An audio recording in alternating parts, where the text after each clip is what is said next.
The Gospel of Matthew chapter 17. The Transfiguration. 6 days later, Jesus took Peter and the two brothers James and John and led them up a high mountain to be alone. As the men watched, Jesus' appearance was transformed so that his face shone like the sun and his clothes became as white as light.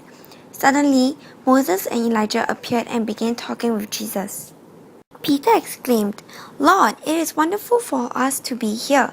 If you want, I'll make 3 shelters as memorials, one for you, one for Moses, and one for Elijah." Even as he spoke, a bright cloud overshadowed them, and a voice from the cloud said, "This is my dearly loved son who brings me great joy. Listen to him." The disciples were terrified and fell face down on the ground. Then Jesus came over and touched them. "Get up," he said. "Don't be afraid." And when they looked up, Moses and Elijah were gone, and they saw only Jesus. As they went back down the mountain, Jesus commanded them, "Don't tell anyone what you have seen until the Son of Man has been raised from the dead." Then his disciples asked him, "Why do the teachers of religious laws insist that Elijah must return before the Messiah comes?"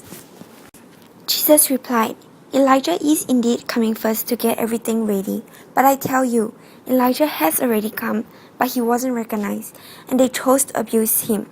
And in the same way they will also make the Son of Man suffer." Then the disciples realized he was talking about John the Baptist. Jesus heals a demon-possessed boy. At the foot of the mountain, a large crowd was waiting for them.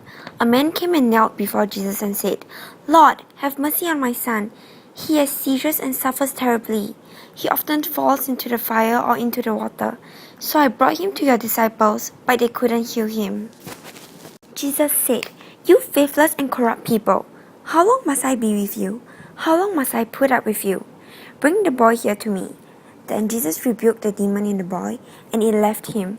From that moment, the boy was well. Afterwards, the disciples asked Jesus privately, "Why couldn't we cast out that demon?" "You don't have enough faith," Jesus told them. "I tell you the truth, if you had faith even as small as a mustard seed, you could say to this mountain, 'Move from here to there,' and it would move. Nothing would be impossible." Jesus again predicts his death. After they gathered again in Galilee, Jesus told them, "The Son of Man is going to be betrayed into the hands of his enemies. He will be killed, but on the 3rd day he will be raised from the dead." And his disciples were filled with grief. Payment of the temple tax. On their arrival in Capernaum, the collector of the tax temple came to Peter and asked him, "Doesn't your teacher pay the temple tax?" "Yes, he does," Peter replied. Then he went into the house. But before he had a chance to speak, Jesus asked him, "What do you think, Peter? Do kings tax their own people or the people they have conquered?" "They tax the people they have conquered," Peter replied. "Well then," Jesus said, "the citizens are free. However, we don't want to offend them, so go down to the lake and throw in a line. Open the mouth of the first fish you catch, and you will find a large silver coin. Take it and pay the tax for both of us."